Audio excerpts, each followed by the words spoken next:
Hi, thanks for coming. My name is Jess LeBeau. I'm the lead narrative designer for Sniper Ghost Warrior 3. I was the original world designer for the Guild Wars series. I did some original story work for League of Legends. More recently did DLC for Far Cry 4. I've been with CI Games on this project for about a year. This is Alec. He's also part of our narrative design team, and we're going to walk you through the demo here. So you are an American Special Forces operative illegally behind enemy lines in the country of Georgia. The United States and NATO is fighting a proxy war against Russia through the civil war that's taking place in this country. It's an open world experience. Okay, there is a storyline that does take place in a particularly linear fashion. However, there is a lot of other open world activities and preparation that you have to do in order to be able to complete those missions, as you see. So we're now I'd say about a third of the way through the game. We've been collecting intel, doing reconnaissance. We're on our way back to our safe house to get our next mission.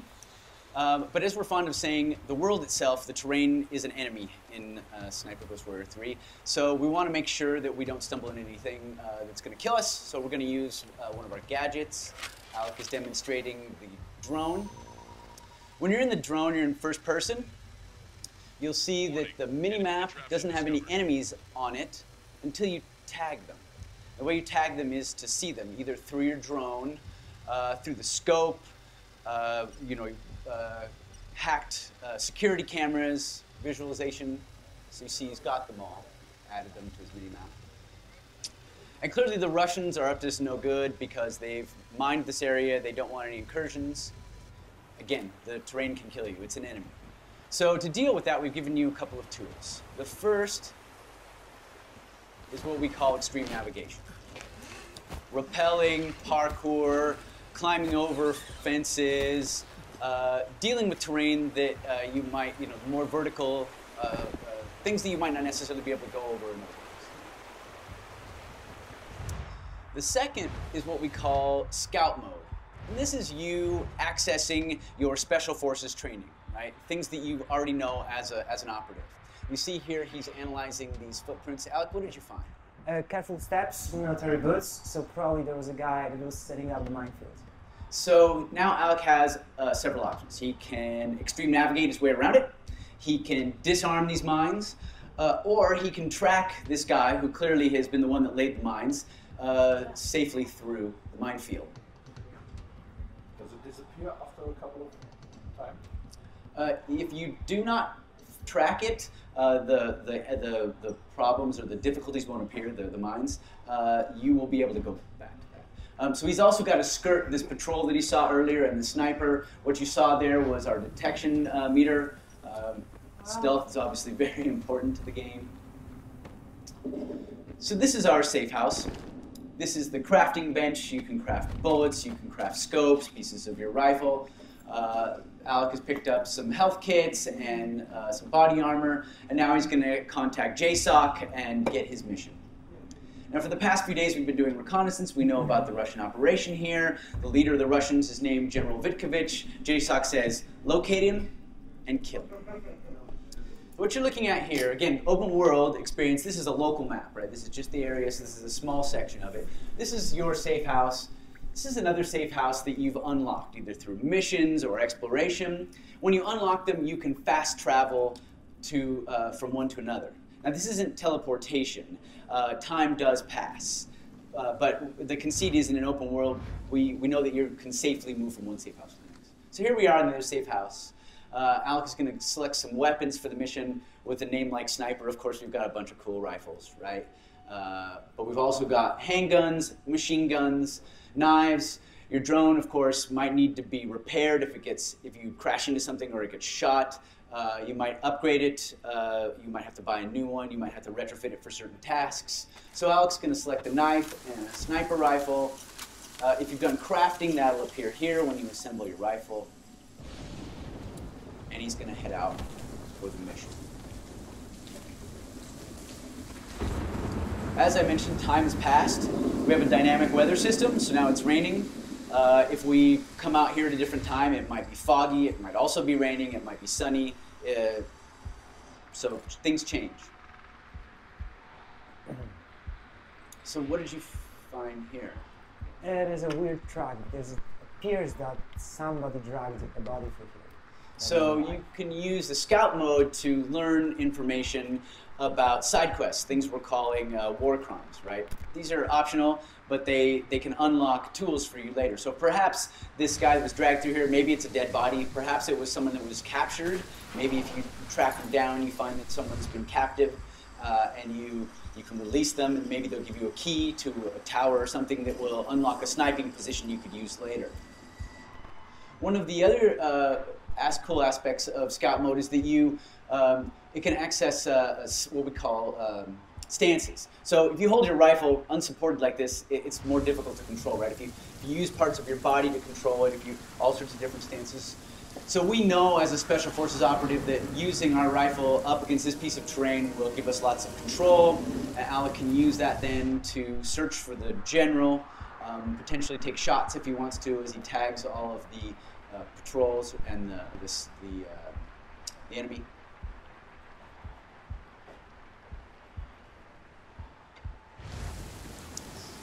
Doesn't look like the general is here.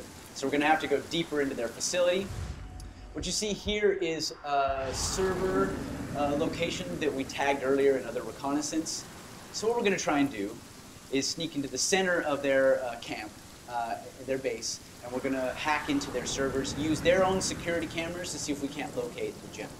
The game is never going to tell you where your enemy is. You have to do your own reconnaissance, right? This is about you being a lone guy behind enemy lines. Survival, so you can't kill somebody if you don't know where they are. So you see Alec is being very careful as he moves through here because, again, the terrain is an enemy. He's watching for enemy patrols through here. The most direct route to that server is probably down this road. But it looks like, is that 3? Looks like 3 snipers are covering this area. So Alec is going to use scout mode to find an extreme navigation way to get around. He's going to go up, maybe around, maybe he's going to take out one of these snipers. As you see, there are vehicles in the game. There'll be some jets that fly over that can detect you. There are helicopters that are searching. If you get caught, it'll set off an alarm. They'll shoot you. If the alarm goes off, it's not necessarily mission fail. However, it's going to make it a lot harder, right? So what we do is we give you challenges, and we give you tools to deal with those challenges. And it's up to you to decide how you want to tag things, kill certain targets, execute your mission. If he sets off the alarm, that's not going to be good for us. It's going to be probably demo over because we're in the middle of a camp. We're using the same build here as is on the hands-on out here. There are no cheat codes, no developer codes. What did you find here, Alec? It's a single trail. It's a sniper probably. So if he's alone, his position is booby-trapped. So usually these guys work, sometimes they work in pairs, a spotter and a sniper. The spotter will also do what they call sniper security, make sure that no one sneaks up on the pair of them while they're doing their work. But since this guy's working alone, our training has told us that he's probably booby-trapped the area. Alec will have to disarm this mine. Now you see he's tagged the guy here, so he has several choices. He can either take him out with his rifle or with his suppressed pistol, but both of those do make some noise. And so it's always going to be safer if he can find a way to do it a little more quietly. No. See, I almost got caught. Right? So now Alec has taken out one of these snipers and has opened up a corridor for him to potentially move through. Now, realism is very important to us. So you're never going to see a guard come out, put his rifle against the wall, light a cigarette. I hope nobody shoots me in the back of the head. They're all going to have duties. They're all going to have orders. They're all going to have a purpose. So in this case, there were sets of snipers that were covering every angle going into this particular camp. And Alec has now opened up one corridor. There are factions in the game. Different groups of people. Some of them are enemies. Some of them are neutral. You can interact with them. In this case, what you're looking at here are Georgians. they're workers. They don't have any weapons, but that doesn't mean that if a foreign special operative pops out of the bushes with a rifle, they're not going to sound the alarm. The Russians have moved into this mining town, this old mining community. They've taken over the mine. They've forced the Georgians into working for them. And they're building a uranium enrichment processing plant in the old mine. They're doing it over the border in Georgia to avoid international detection. This is part of why you're being ordered to assassinate this general, because you want to slow down their progress. So you see Alec can extreme navigate over those rails. It's quite close now, so you've got to be very careful. There are no levels in the game. There are no skill points that you spend. You don't level 3, level 10. You don't click, I'm going to get better at sniping. Instead, you train, similar to what you would do if you were in the Special Forces. The more you use certain caliber rifles, the more you use your knife, the more you disarm things, the better you get at those activities. We think that this adds to the realism. So Alec has now made it to the center of the camp here. He's overlooking the server location that we discovered earlier. So he's going to go through here and tag all the sentries, making sure that they're added to the minimap so he doesn't get snuck up on. And then he's going to use his drone to try and sneak in there and hack the servers. Drone, like the player, can set off an alarm, it can get shot, and it's got a, obviously it flies, so it's got some advantages, but this guy up on the roof makes it difficult. It'll get spotted. So Alec is going to have to take him out. So let me explain to you our sniping system. This is your rangefinder. He's about 100 meters away, a little over 100 meters. This is the air temperature. This will affect the flight of your bullet. This is the wind, obviously affect the flight of your bullet. This is the humidity. It will also affect the flight of your bullet. And this is the magnification. This will change based on what you've crafted for your scope. So Alec, tell us about the scope. Okay, so as you can see, right now it's a little bit oversensitive. I need to stabilize it. So what I can do is to enter a stance called bottleneck. So I'm stabilizing my rifle on my arm, and which gives me much more accuracy. As just said, this guy is around 100 meters, so I'm going to calibrate my scope to 100 meters.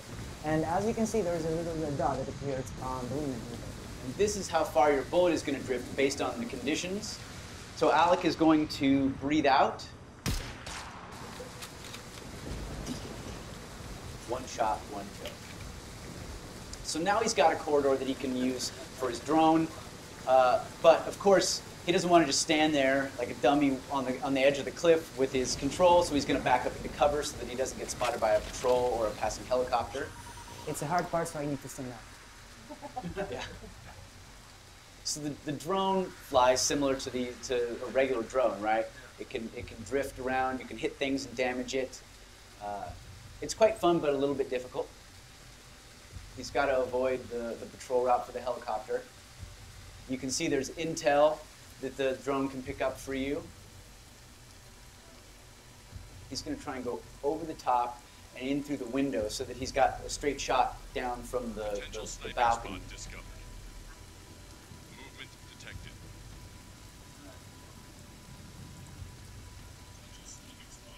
See, it's discovered a sniping spot that you can potentially use for further missions.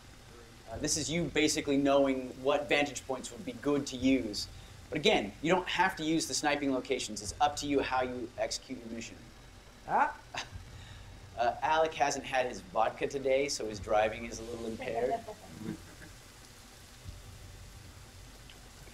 I'm there. So now he's in the center here. He's got a pretty good vantage point. It's pretty close now, but he still has to watch out for these patrols. And I need to aim into this little smaller bunker. This is what I call my Luke Skywalker moment. Movement detected. Oh, come on. No. Movement detected.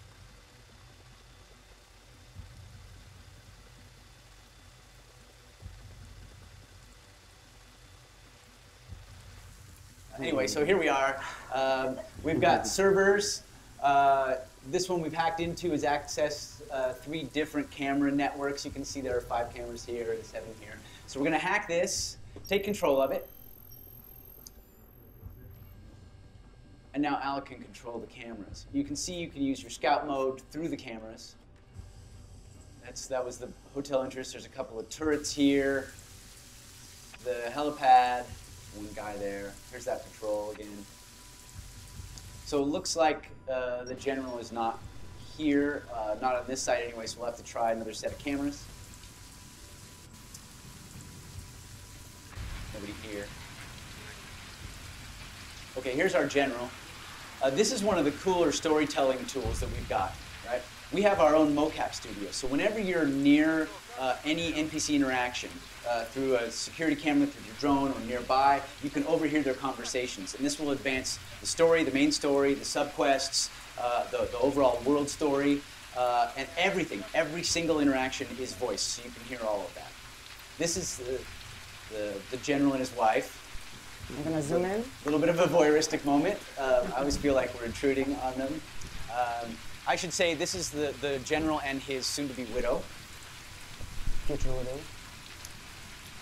She is the head of the uranium enrichment facility, which is built inside the mine. You'll be able to go down there and run missions in there later on.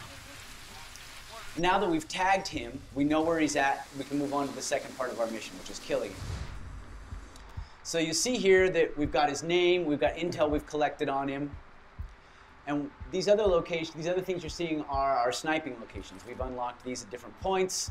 The white numbers are the distance from that sniping location to our current position. The yellow ones are the distance from the sniping location to the target. So Alec, which one do you want to use? Okay, so I think I'm gonna take the first one. It's This one? the closest to my location right now, and it's the longest shot. So, yeah.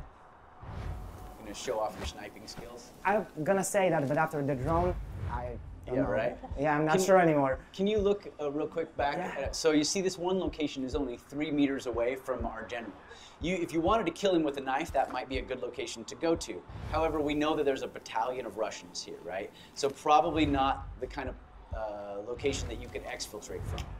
However, if you spent a day or so, or several hours, watching his movements, perhaps at a certain time of day, he meets with his commanders, you might be able to hide in another location and take him out with your knife. The advantage that this position has, though it's going to be the hardest shot because it's the farthest away, it's also going to be the farthest away from his guards, which means it'll be easier for him to exfiltrate.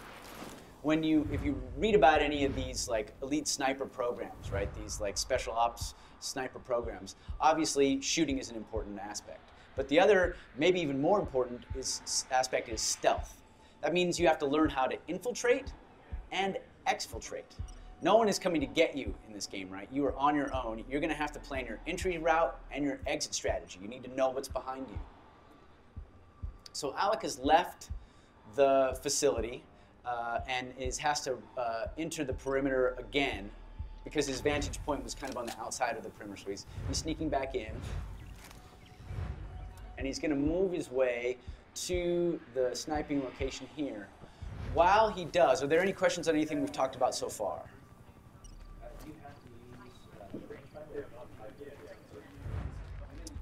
Using what? You can calculate however you'd like, yes. We're trying to make it as accurate as possible. So if you are a trained sniper, well, we do have we have an ex-sniper on our staff who is advising us on all of these things. Any other questions? Do you have to use those set sniping points to take out the target, or could you shoot them from anywhere? It's all up to you. Again, it's challenges and tools, right? So these are things from your training that you think these would be good vantage points, and there are advantages to it because you know when you're selecting them how far they are from your target, but it's really up to you. Are there any kind of achievements in the game depending on how you play, what kind of spots you're using, some kind of that? Yeah, of course, yeah. I mean, your longest shot and all that stuff, we're going to do achievements for you. I mean, of course you want to know how far and what the most wind, what the worst conditions were that you shot in, all that stuff. Are you rewarded in any way for taking a target out with a knife up close, doing it close? Well, the more you use it, the better you'll get at it. But it's really about your play style, right? We want you to be able to play the game however you want. This is not a run and gun shooter, right? This is really tactical, and so we're not going to tell you the best way to do it, right? We're not going to tell you you have to do it the way we want you to do it. Instead, what we're doing is we're setting up scenarios that we think would be realistic, and then we say, okay, here are your tools, go get them. And obviously we want to make it fun, so there are going to be some things in reality that are maybe not in the game because that would just be too hardcore, but realism is very important for us. So we're getting close to our location here. What are you learning here? So this is a set of 2 tracks, so probably there's a sniper and a spotter. So no lines, but 2 enemies. So he's going to have to take out one very quietly so that the other doesn't hear it, otherwise he'll raise the alarm. And at this point, if the alarm is raised, we're super deep inside the Russian camp. Odds of us getting out after killing the target really low. You see he dropped a machine gun. You have to prep for these missions, right? You can't carry every weapon you pick up, right? So you pick them up for crafting and such. Spot.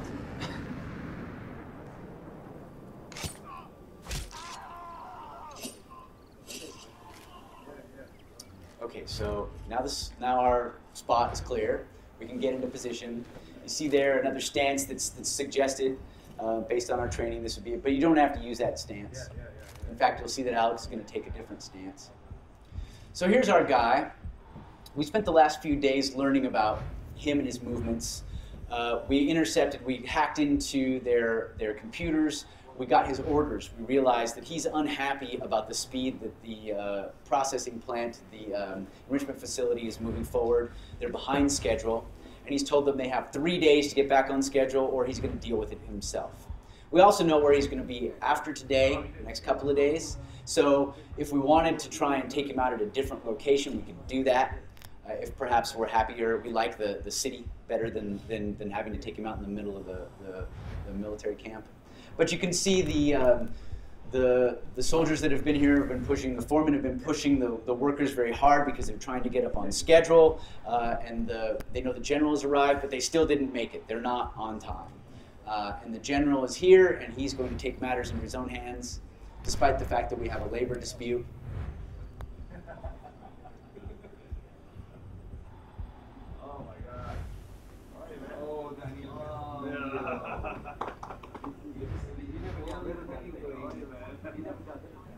There's only one way to deal with something in Russian military, apparently.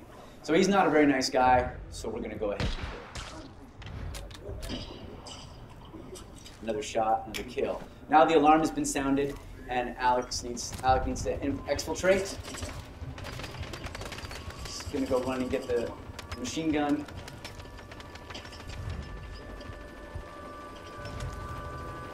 So for the demo, we said, just for time, we're going to go ahead and send a Black Hawk in and exfiltrate him, pick him up.